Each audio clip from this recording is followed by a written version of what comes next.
Hello and welcome back to Creepy Cutie Crafty. Welcome back to yet another crafting video with me, Heather. Hi guys, how are you doing this week? So this week we are continuing, I'm continuing with my pin weaving project, and I will go through all that with you in a second.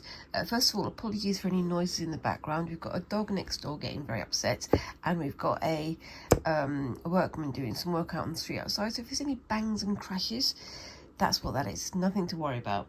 Anyway, these are the trials and tribulations of filming in your home, and having no noise baffling or noise protection, whatever you call it. Anyway, so off screen, I just let you know what else I've got going on as well. I've been continuing with this one. This is another my last skull on the skull white work the skull white work project. I just did these with like a blanket stitch, I believe that is. I'm not sure, you can correct me down in the comments below. And I'm going to do some bullion knots around the eyes and the nose. Think about doing bullion knots around the outside as well, but I think this one actually looks pretty good without. So I'll be doing some more flowers on things off screen, so keep an eye out on Instagram and Facebook for that. Right, put that over there. Also what I've been getting up to, and you know, I am going to ask guys, have you got started on your Christmas decorations yet? I know it's only the 2nd day of December, but well, it's 2nd day of December now. It's going to be the 5th of December by the time you see this, but I've also been doing some simple decorations. Now, year on year I've bought paper chains, or I've made paper chains, and I like them because they're sort of down homey, sort of shabby chic type thing. But I don't like the fact that quite often they've got like plastic coatings, or they've got glitter and things like that on them. I do try to avoid glitter all the while because I know it's not very eco-friendly. But this year, in an effort to avoid getting paper chains, I've made some bunting. It's just a sort of simple ribbon, and I've stitched on triangles of different coloured fabrics.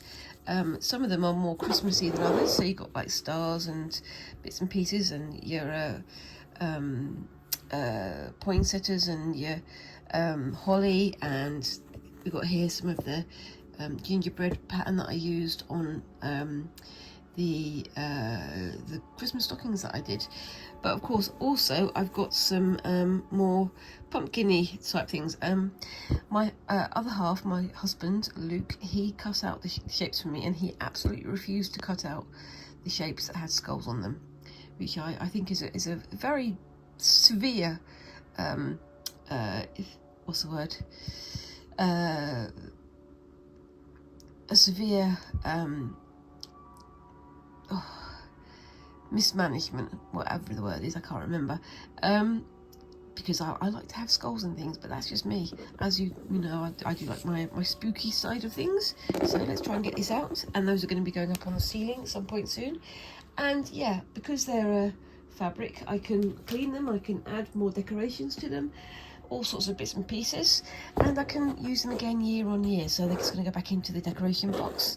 One of the other things that me and my family do, we have our tree up already, but rather than just going out and buying loads and loads of baubles and then throw them away when they get broken, we go to our local hobby shop and we pick up some of, oopsie-daisy, these. And these are some ceramic baubles that are primed already, and you can just coat them with paint or with Sharpies or with whatever, and make some nice baubles over there. So we've got quite a collection of baubles from previous years. Some of them are a bit more Christmassy than others. Squinks tends to go with whatever anime character they're currently obsessed with, and my husband loves to do very, very sarcastic, very funny baubles. Last year he did a Jurassic Park themed bauble with a Tyrannosaurus Rex wearing a Santa hat, and then he did one that was based on Die Hard, which, as we all know, is very much a Christmas movie. I don't care what anybody says, but I can't show it on screen because there's a couple of rude words on it.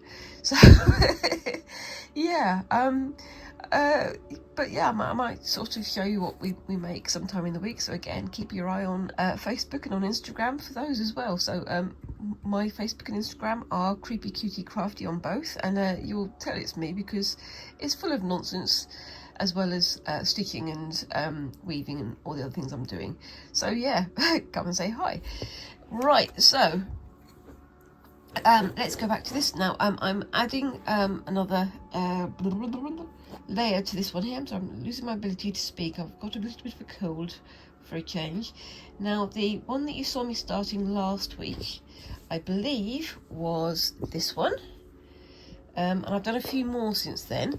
And you can see how that turned out. It's nice and bobbly. It does try to curve into the centre because when I do these, I tend to pull the threads too tight, which is a bit unfortunate. But they do sort of sort themselves out. You can pin these out on a stretching board if you want to, and you can see where I missed a couple of stitches there, but that's fine. And it's a bit weird because we have the spin, the two plies, the two yarns that were spun together. You get an odd sort of almost like glitchy effect to it, which I like, and then doing a simple loop around the outside to hold it in place. And that's it's not a little bit floppy, but it's quite nice. But I've done a few more off screen as well. So I've done this one, which is much thicker, and these ones were done on the diagonal. So you saw me do it last week, going on the diagonal like that. And I think they are starting to look good. That one's much more firm.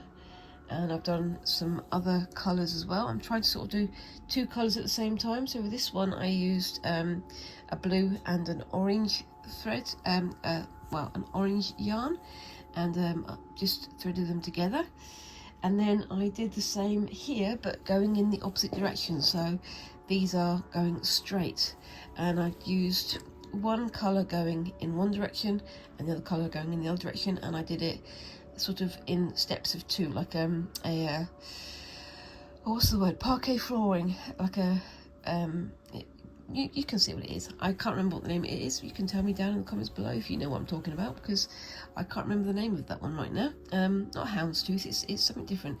But again, pulling it a bit too tight on the outside, and it's made it a bit wobbly, but I can live with that and I can cope with that because I like it. I like how these are turning out. And again, here again, two colours, one green, one blue, so green and blue, and they've been woven through together, so I've got double thickness of the yarn, and that makes it nice and stiff and firm. But I think that's quite nice and decorative. So I've got quite a few there already. I've got a few more to do, but I'm going to start off with this one just as a quick show of what to do when you're doing it, using the parallel lines this way rather than the diagonal lines. So what I've been doing is I've got two yarns here again. These are both from the same ball of yarn. So I've taken one from the inside of the yarn, one from the outside, and I'm pulling them through carefully. It's a bit of a fiddly-faddly because it does sometimes get a bit sort of tangled, but it's easy enough to do. Now the first half of this is simple. You pull it through, and again, try not to pull it too tight. So make sure that my ball of wool is nice and loose. And then on this side, have it going around the outside and then coming back on the inside here. So you've got this length here, you know where it's going to go. And for these ones, I've been counting the twists. So 1, 2, 3, 4, and 5. Put it over the end, and if it's a bit loose, just put it a bit tighter. Not too tight because you need to have that sort of looseness, otherwise you're not going to be able to weave, and again it will distort. Now you can see some of these have gone the twist one way, some have gone the twist in the other way. It really doesn't matter because it's all going to be woven in anyway. If I was being a purist, I could probably twist them all in the same direction. I'm not going to worry about that too much. Anyway, so 1, 2, 3, 4, and 5, and over, and then again on the next one. I'm not going to do the whole of this today. I'm trying to make it not slide on this, on the mat here. I am back on my knee today because I'm under the blanket.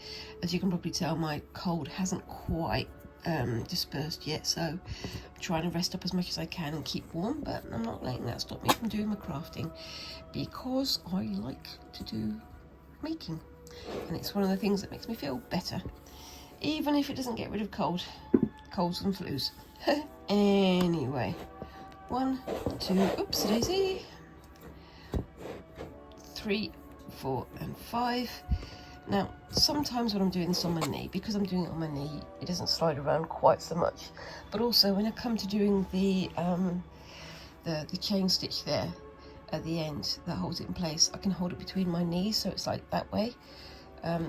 So I hold this up like that, so I can stitch between the different parts of it.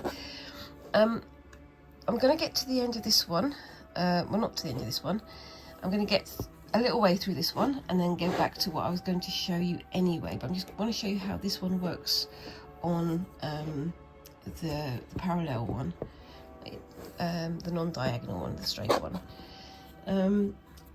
But I'm going to do a chain stitch demonstration next week because I want to get on something else today. 1, 2, 3, 4 and 5. And there's a lot going on here. I'm trying to get as many of these made as I can, so that I can turn them into a bag, like a shopping bag. And I'm thinking that if I'm going to be going to more yarn shows and wool and weaving type shows next year, I can take my bag with me, and because I think that would be interesting. 1, 2, 3, 4 and 5. None of these wools are like, well, yarns are pure wool. Most of them are a mix of acrylic and wool, or acrylic and nylon, which, you know, it's standard is what you get from general hobby stores. But I'm thinking that one day, once I've got all my my wool spun, I'll be making a much bigger item, and I'm thinking of creating a much bigger version of these peg looms to make a scarf or something of that nature. And Squinks has also told me that they would like to see me make a blanket type thing out of the wool. Now I'm looking at this and you can see the 3 that went the other way. They are quite distinctly different, aren't they? So that's interesting. I didn't actually realise that before. It also depends on which way the twist of the wool goes, and the yarn itself goes. So yeah, if you like to have that tight loop, that's great. If you want to have a looser diagonal, then, you know, it's another option. And yes, so yeah, Squinks wants me to make a blanket out of these, which I think could be quite good, but it would be very, very bitty. But I'll show you what I'm going to be making with these in a bit, because that's what these are for. So 1, 2, 3, 4 and 5. Yeah, like I say, this is a much smaller and easier to set up loom than maybe you'd get with like a big table loom, a rigid head loom, or, you know, a floor loom, which I can't afford at the moment and I haven't got space for. But one day, one of these days, I'll magically turn into a millionaire and have all the time and all the space. But right now I'm working with what I've got and I'm having fun doing it, which is the main thing, isn't it, really? Let me know, guys, down in the comments, have you guys had a go at pin weaving, or what about peg weaving, or any of the other forms of weaving? I'm also thinking that once I've got my my wool all spun, I'm going to have to return to crochet, and I definitely do want to return to crochet, if only to apologise to Lizzie for forgetting everything that she taught me, because I have a big issue with crochet. I've learned a few times how to do it,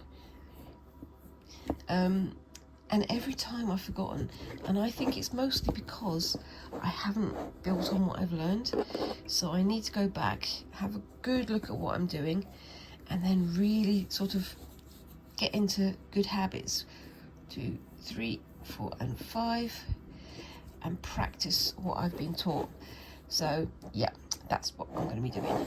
So turn that to the other way, take the yarn around the corner, give myself a nice long stretch off screen from the ball. Excuse me. And this time I'm just going to do a straight in out, a tabby weave, I think it's called. I'm not going to do like the basket weave or anything like that. So start with, go under and over. So it's got to come round, oopsie daisy, to the second peg. So you go on that side of the second peg, pull it through, but put it back over the peg so it goes around that way, and you can twist as you pull through. So, oopsie daisy. This is where having a needle or a longer hook would be useful, but I don't have either of those things at the moment, so I'm going to have to just live with what I've got. So, over, under, over, under, over, under, over, under, over, under. I believe that's right. Let's see if I get it right. Yep, there we go.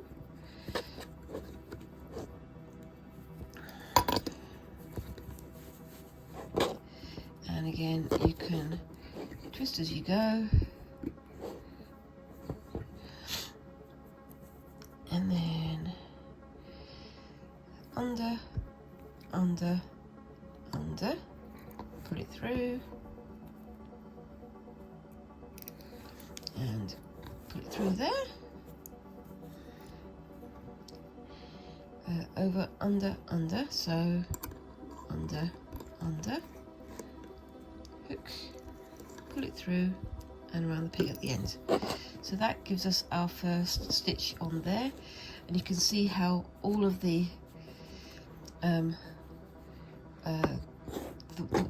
there's no warp or weft with this one.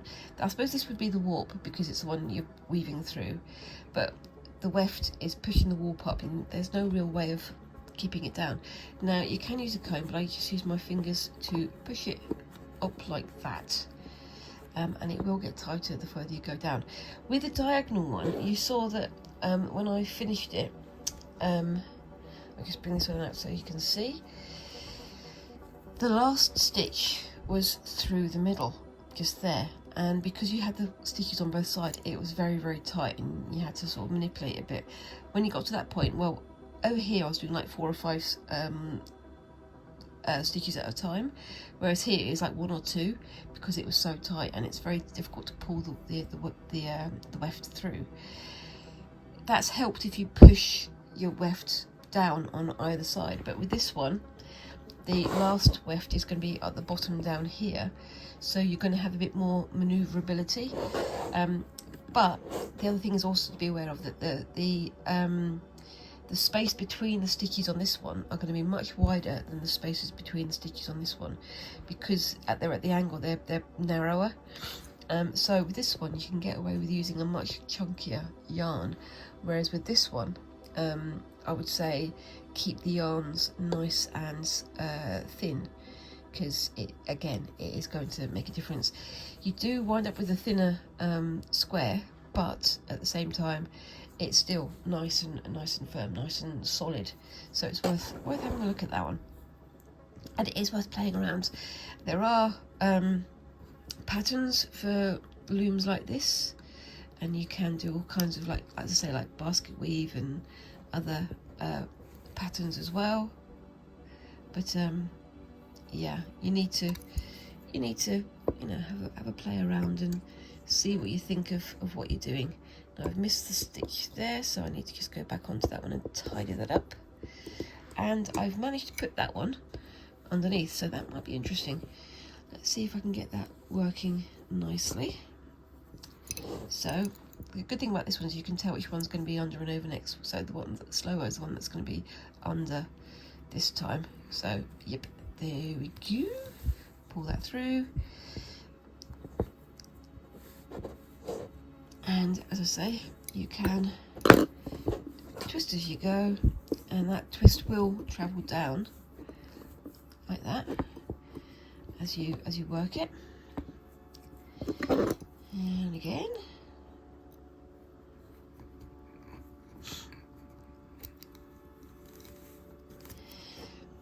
And I'm using this latch hook thing here because when the thing covers it, it's easier to pull it through.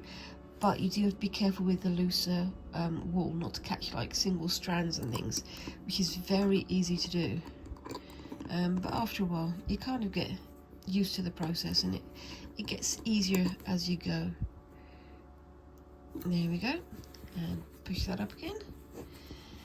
Like I say, I'm not going to do all of this because I want to get onto the next bit and show you what I'm going to be doing next anyway. So bring that one down. So it's going back, around, so back, around that one there. So you can see, like here, I'll get it nice and close for you. So the warp, the weft thread went around here, down, across, back, over that stitch, and then onto the next one. That gives the tidiest kind of stitch as far as I can tell. I'm sure there are other more expert pin weavers out there who can tell you much better information than I'm giving, but this is how I've learned, and I've kind of learned from playing around and learned from, you know, watching other YouTube videos and things like that. I'm not an expert by any stretch of the imagination, but I'm having fun, and that's the main thing, isn't it? Oh yes. You could do this flat. I've done this flat without twisting the thread as I go, but I do prefer it with the twist because I don't know, it just appeals to me a little bit more. Personal taste and all that. And that one's very long, so I'm going to pull that one back a little bit. Give it a couple of twists. Oh, and I've missed a stitch there. Now, that's frustrating, but I can cope with it. So what I can do, before I go any further, it's a good thing I spotted that before I went any further, is just bring that one off there, bring it back to here, and through, and through,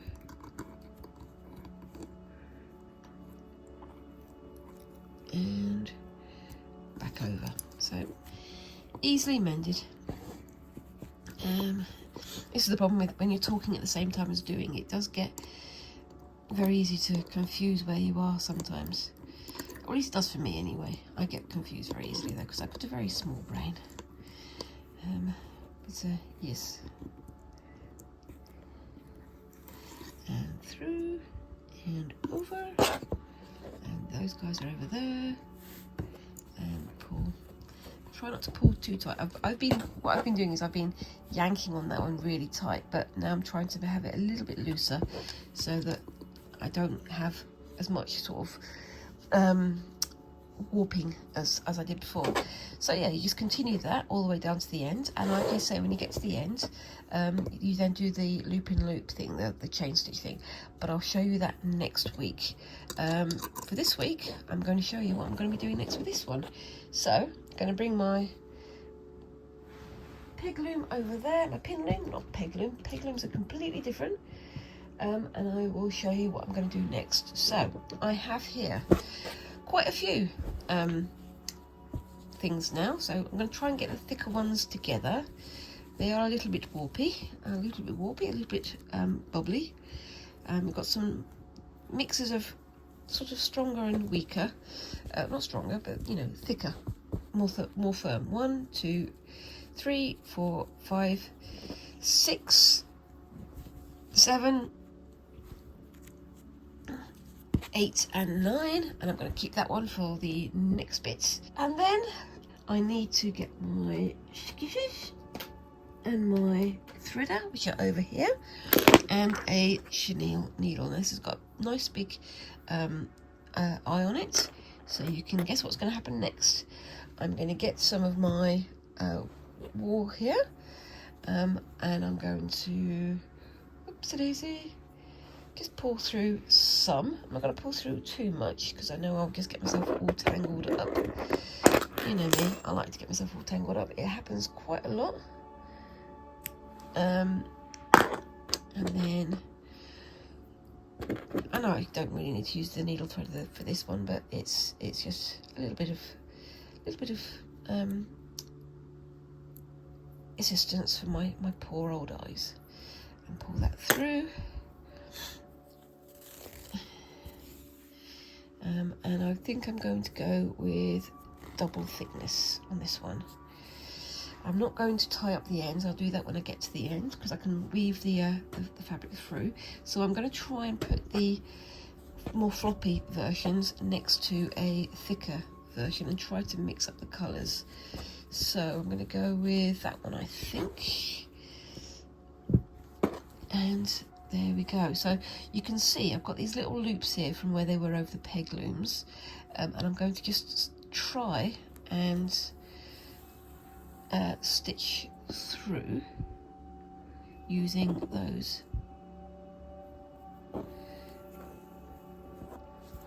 And it's almost going to be like a ladder stitch. It's not going to be anything super complicated because you don't need to have anything super complicated with this one. But try to get each of those loops and just work my way up to the top.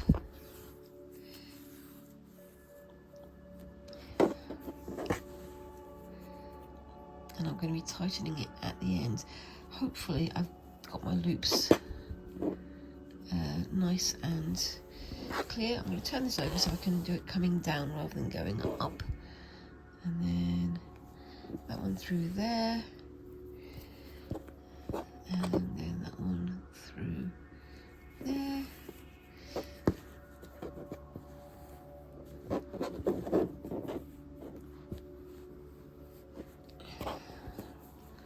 Then you go down and up. And then you go, oopsie daisy, down. And I am talking to myself. I'm also talking to the weaving because apparently that's what I do now. But yeah, I pulled that tight. Maybe I should have left that looser for a bit longer, just so I can keep going with this one. And up and down and up and down and up. I promise I won't be going and down and up all the way through this. But yes, you're used to me burbling nonsense, aren't you, by now? I'm sure of it. Anyway, so, I mean, I haven't really talked about anything else that's going on yet, have I? I need to do that. So, first things first, where are you with your Christmas decorating and your Christmas preps and things? Are you going to be celebrating Christmas, or are you going to be celebrating a different winter festival? Let me know down in the comments. I mean, it's interesting because, I mean, I'm very used to doing things for Christmas. I'm not a Christian or a believer of that nature, but it is very much part of the traditions here in the UK. Is that even if you don't celebrate Christmas as a religious person, you still indulge in winter festivities. And there are some non-Christian festivities that I really do enjoy. Like I say, I do enjoy our Yule celebrations, which we celebrate every year in my particular family pod, and enjoy the changing of the seasons and the coming of the new year. And we celebrate with our Yule Brinner, which is our breakfast for dinner on Yule. And we this year are going to be having, oops, I missed a bit of a stitch there. Let's see if we can get that through. Going to be having kedgeree this year, which is slightly more unusual, and it's one of my favourite things to eat, actually. Haven't done it in a very, very long time, but yeah. Let me know, do you celebrate Yule? Do you celebrate Hanukkah? What do you celebrate? Let me know. There's lots of, you know, oops, I think I've gone wrong there. I went the wrong way. Let's bring that back through and put it back through there. And then go through there, and then up through there, and that goes on to the last one as well. So I managed to time it and count it perfectly.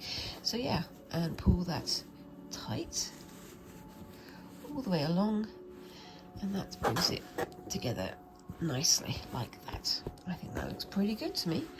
And the thing is, if you've got the stiff one, the more stiff, the more firm square next to the softer square, they kind of help to shape each other and help each other to stretch out correctly.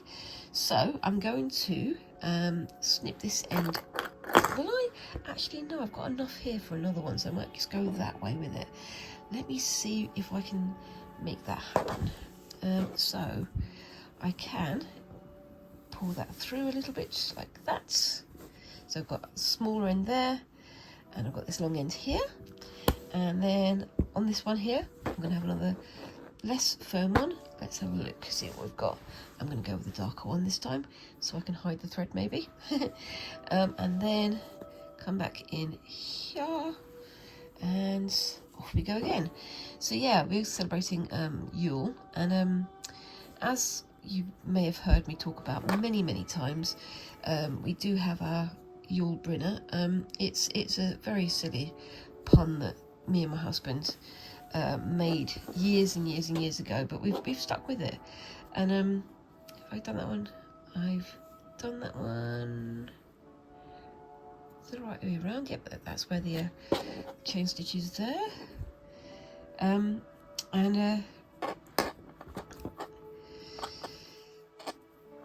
Now that Squinks is here, Squinks also likes to get in on it, and I think they're going to be surprised by what we cooked this year, because kedgeree, I don't know if you guys have had it, it's kind of one of those fusion dishes created between sort of the British colonisers and the Indian colonised folks. Unfortunate situation that, you know, is very much regrettable. But some of the fusion foods that came from that,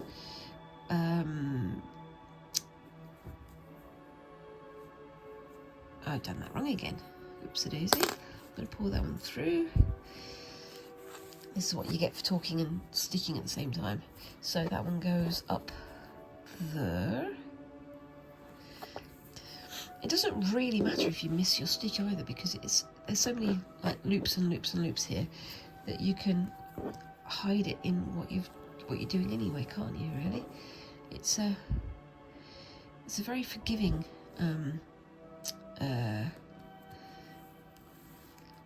craft, this one. So I think it's quite nice. There's a lot of room for manoeuvre, as it were. And yes, I really like how it's looking. But yeah, so we're having kedgeree, and kedgeree, if you haven't had it, is a sort of curried fish and rice meal made with lots of quite heavy food. So it's got a bit of cream in it, and it's got some other bits and pieces in it, but it's so nice. And it's one of those sort of dishes where you think it shouldn't work, but there's a reason why it does work, and it comes up lovely every time. But yes, my mum used to do it when she was younger. Hers was nice. It was from a packet most of the time, unfortunately, I believe. Of course, you can correct me if she's watching. But but yeah. So I mean, that's where I got the taste for it, and it's a very odd one. You'd think that smoked fish and rice and a bit of egg and some curry powder wouldn't work, but it really does. It's so nice, and it's really nice when it's done properly as well.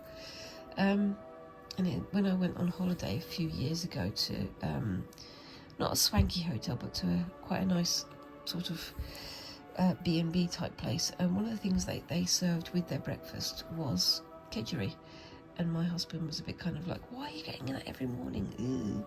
And then he tried it and he's like, oh yeah, no, I can see why now. But yes.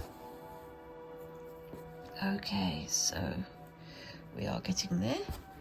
Nearly made another wrong stitch there, and put that through, oopsie daisy, through there, and then that through there. But yeah, it's definitely one of our most celebrated seasonal celebration, I think. But of course, we're also thinking about Christmas gifts and all that sort of stuff. And like I said last week, I am attempting to make as many gifts as I can, which means I'm getting much more familiar with my sewing machine. And I've been making some bits and pieces for various folks, including some for my friends over in America. That one's got a bit squishy, but that's fine. I can live with that. I'm going to miss a stitch there, and then bring that one up through there, and bring it through. Oops, a daisy, missed a stitch there as well. There we go. And because I've used this thread, I can just weave it through here, I think. So if I do a quick, oops, a daisy, turn over here, I can do a quick knot on itself there,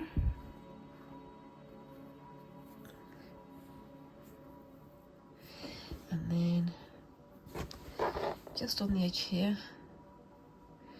and I'm going to go through a few stitches as well, because I can go through the middle and bring it through.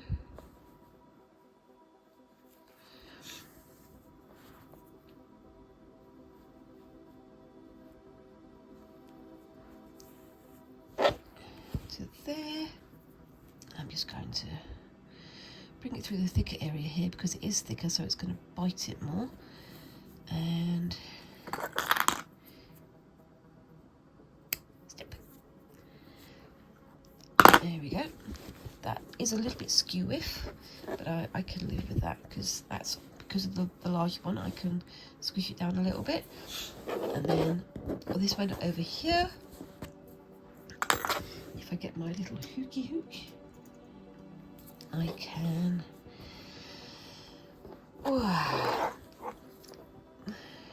go through, oopsie daisy, go through there.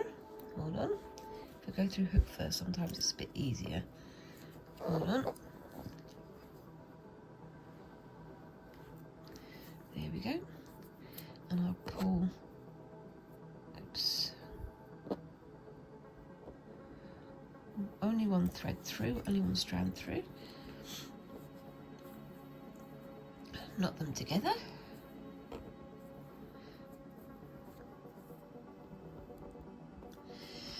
And then using the warp and the weft on here, if I can, without going through to the front. And I can just pull those through. Oh, missed one. Missed several, in fact. My gosh.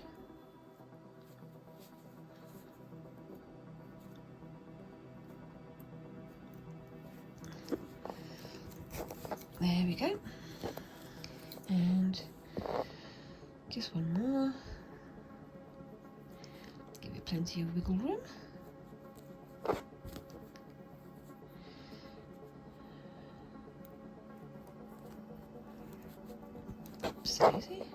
See what I mean by catching the other loops as you go through. So there we go.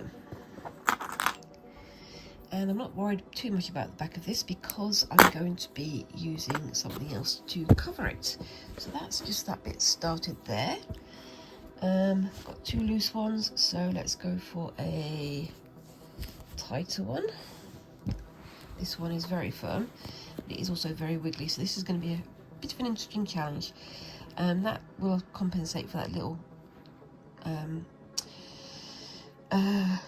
overlap just there. So what I think I'm going to do is I'm going to come from the centre out. That way I'm more likely to get it to line up. If I could, I would get some clips to hold us together. You're not going to get any pins through, well, you can get pins through there, but they wouldn't hold it down, which is, yeah, par for the course. But I'm going to use the same thread as I did before. It's got a bit of variegation in this bundle, so you've got some purples and oranges and blues, so it doesn't look like it's the same thing all the way through. And I'm not going to use too much of it. She says using too much of it again. You know me, I like to get myself into tangles, because that's just, you know, par for the course at this moment, isn't it? But yes, so I'm just going to do the same again. Like I say, working with yarn like this, working with these squares, it is very forgiving. So if you do make a bit of a boo-boo like I did there, you can stretch or reduce that difference by just, you know, wrangling around. Now this one, the reason why it's gone like that is because I've done these on the outside, and because it is a basket weave, I've had to do it, sort of double it up so that it doesn't lose its shape. So you can see here on the back, it's gone through the loop and then the gap and then the loop and then the gap. If I hadn't done it like that, the loops would probably have pulled through themselves like they're trying to do there, as you can see. So I don't know if you can see that. So yeah, it's trying to keep it nice and firm, but yeah, I'm still not the greatest expert in this, but I think it's working. Anyway, so let's see if I can get this in a reasonable shape. I'm going to put that big loopy bit in the middle, and we'll see how we go. It's going to be fun to find out though, isn't it? As all these things are. It's the first time I've ever done this, so I am again making it up as I go along, and you guys wouldn't have it any other way at this point, would you? Would you? I don't know. Again, I am talking absolute nonsense. I'm gonna blame the cold. Anyway, so bringing that up through there. And funny thing is, this thread is the same as the thread on this one here, but you can see the difference because there's purple in this bit and there's orange in this bit. So yes, there we go. And bring that through and up and through and up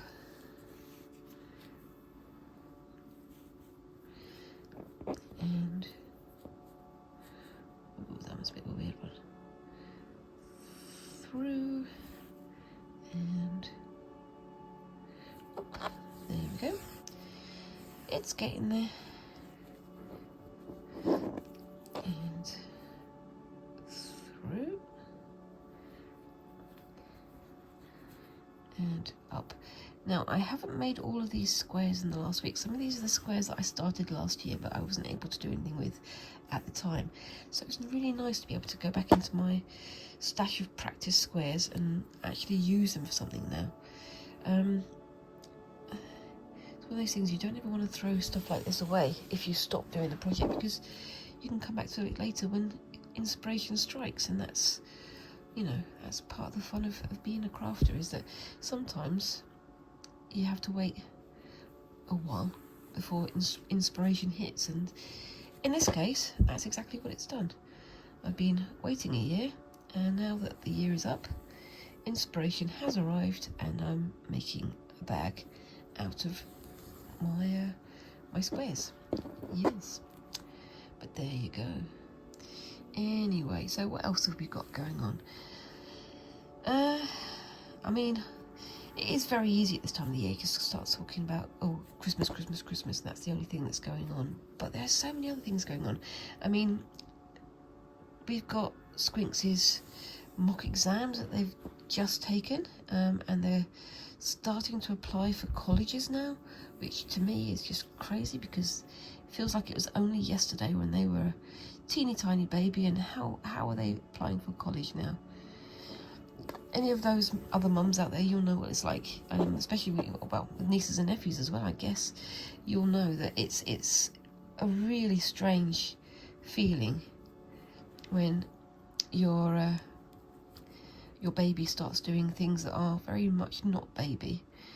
And even if they're like 15, 16, 17-year-olds, you're still thinking, well, how comes time's passed so quickly? How dare it?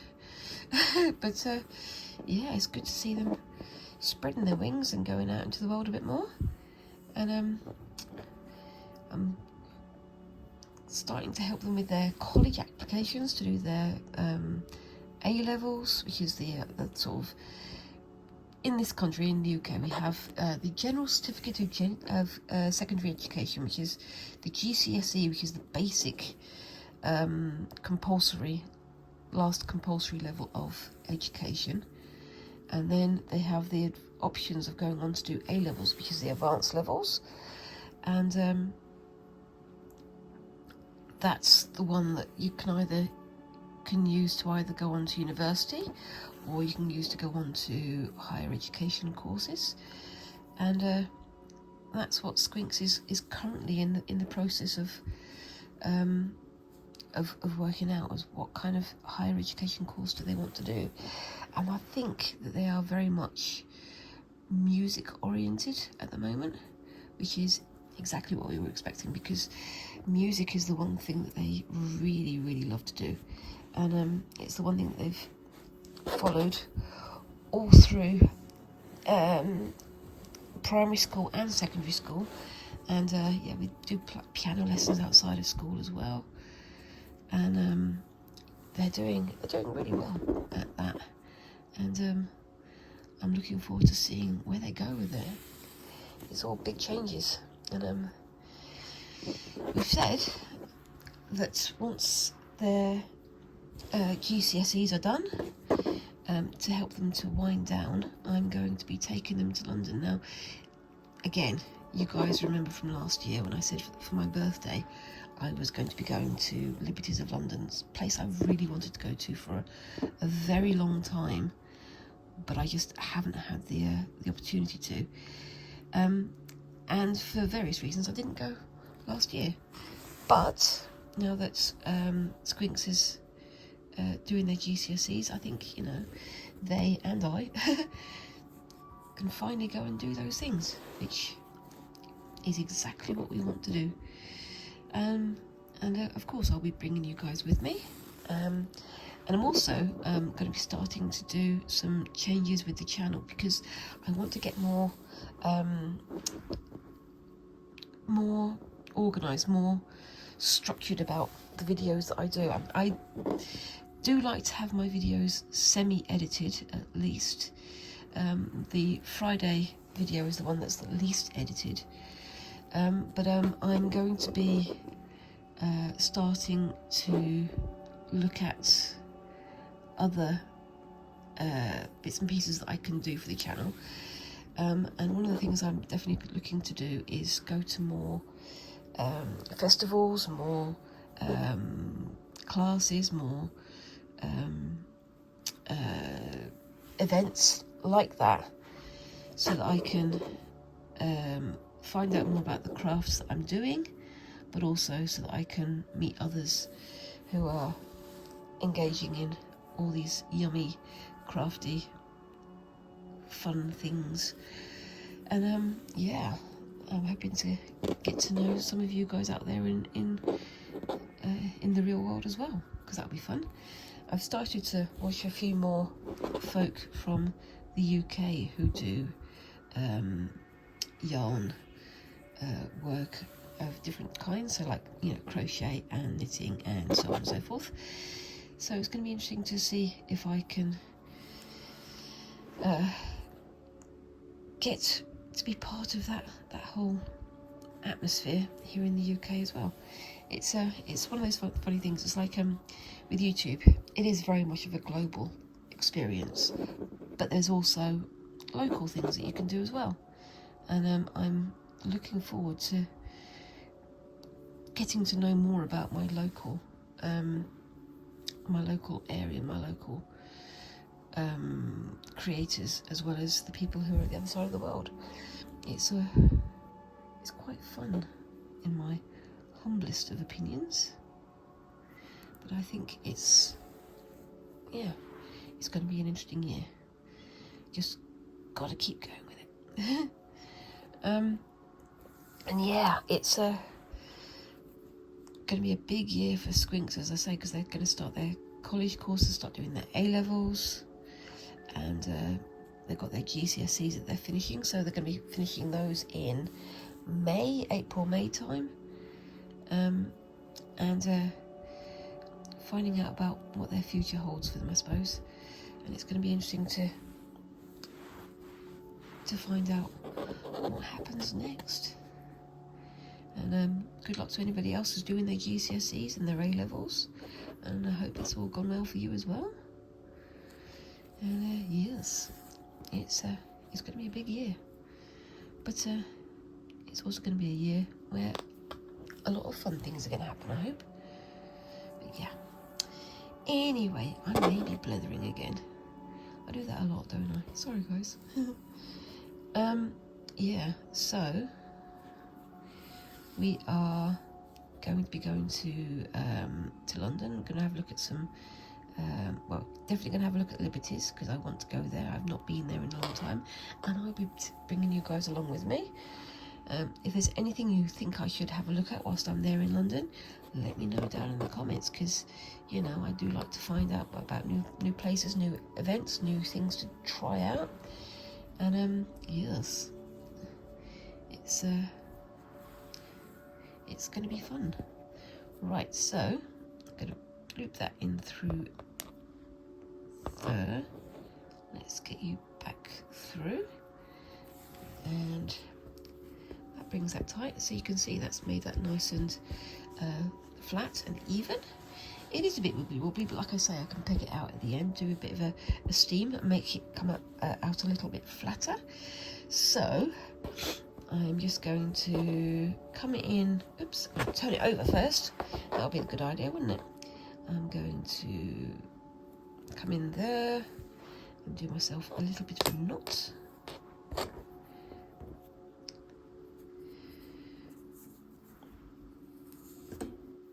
There we go.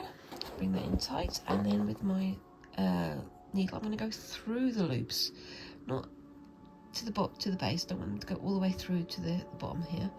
Just going to bring it through there, so it doesn't show up on the back side.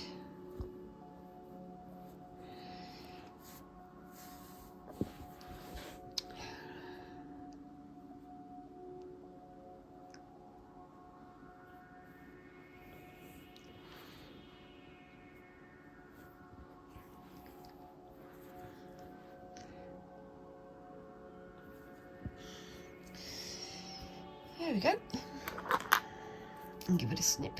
Now what I'm planning is to do another 5 squares to make it into a big flat square, and then I can do some more around the outside edges and turn it into the 2 sides of this, and then I can line it with fabric of some description. I will decide what that fabric will be once I get to it, and yeah, we can turn it into a nice big bag that I will be taking with me to yarn shows and things, like another big craft bag. I seem to be making a lot of bags on my channel. Maybe I should turn into a bag only. I'm going to call myself the bag lady. That would not be ideal, but yes. But yes, I think it's going to be fun, and you can see how quickly these squares come together.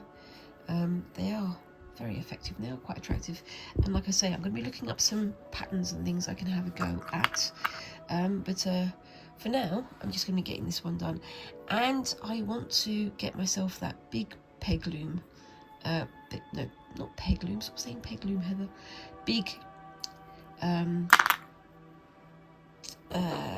pin loom that I'm going to be constructing sometime in the next week or two.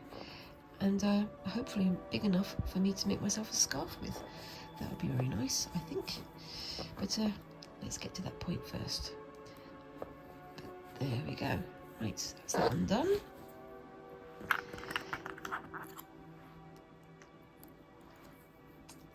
And this is the other one done. There we go. But yeah, I mean, I'm going to be making quite a few more bits and pieces for Christmas on my sewing machine. I've decided I'm going to try and get through all of the fabrics that I've collected already, all the fat quarters and the things that I really need to get through, because I need more space. And I've kind of said to myself, I'm not going to buy any new fat quarters until the old ones have been used up. But that means that there's going to be lots of patchworking, lots of quilting, lots of other yumminess going on over the next few months. And one of the things I'm going to be doing is finishing off my patchwork quilt for my mother, that I'm going to be sending to her for Christmas. Do you want to put that one there? Or what about that one? I think that one works quite nicely. I can put that one on the bottom. What do we think of that one then, guys? You can see how the stiffer ones have kept their shape much better than the floppy ones. It's just one of those things, but I really do like how that one turned out. What do you think? And yeah, it is a bit wibbly wobbly. Like I say, at the end I can pin them out and do a bit of steaming, get them nice and taut, and then I can use my fabric stash to do some lining and things. So that would be nice. And I think I'm going to be using this myself, but I was also thinking of maybe using it as a gift as well. So if I can get this one made quickly, maybe I can get started on another one for somebody else. This is, again, excuse the noises, this is a learning project rather than a finishing project. And yeah, I'm learning an awful lot whilst doing it. But yes, and I'm looking forward to using my own homespun wool to do this. And hopefully over the next week or two I'll be doing lots and lots of spinning to make lots and lots more wool. More of my mishmash wool, like the one I showed you last week, the sort of orangey brown colour. And we'll see how that one goes. But I'm just going to get started on this one. But it's nearly time for me to say goodbye. But I can just get started on this one in the meantime. And yes, I don't think I'm going to have many breaks in this video because I haven't had to rethread my things. I haven't had anybody knock on the door. So hopefully it should be a fairly simple edit this time. Any of the other YouTubers out there, you'll know that the editing is the biggest pain in the bum when it comes to doing YouTube videos. It's my least favourite part of doing these things.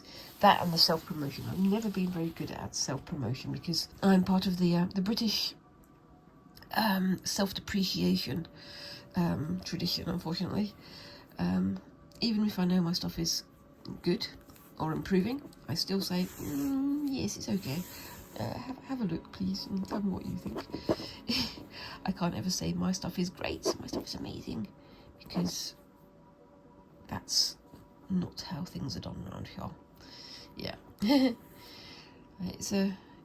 It's a trope for a reason. There's very definite reasons why in the UK, well, in Britain, in England especially, we are very self-depreciating, and that's because that's what we've been told to do. Right, so I've done that wrong. It's a good thing I checked then. Is that way up, because I want to have these little bits here. So let's start that again. It's a good thing I spotted that. But yes, there we go. I'm going to bring this one in a bit further in because there's a knot there. So let's get that one into the...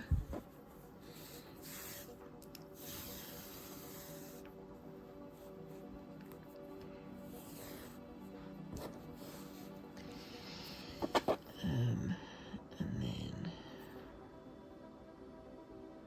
that goes into there and out. It's one of these things, because I'm starting this from scratch and because I'm starting this as a new project, I stopping to concentrate, so I don't speak as much during these ones, which is, again, other YouTubers will tell you that the more you focus on what you're doing, the less you talk, because you can't do both at the same time. However, being a YouTuber, you need to be able to talk whilst you're doing,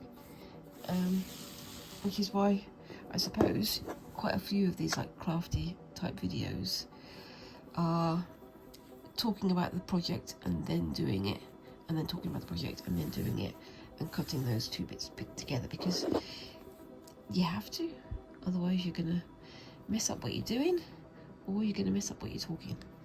But there we go. Anyway, so I'm going to call it a day there in a second. I'll just get to the end of this stitch, and there we go. So when I got to the end of this one, I'm going to have to try and find a space that's big enough for me to take a photograph of it. But you can let me know what you think of that down in the comments. Let me know what kind of Christmas crafting you're getting up to, and what kind of thing do you think I should have a go at next. I'm all ears, and yeah, whilst you're down there, remember to like and subscribe and all those lovely little things that help a tiny channel like mine to grow. And I look forward to seeing you in the next video. Thank you very much again for watching, and bye bye.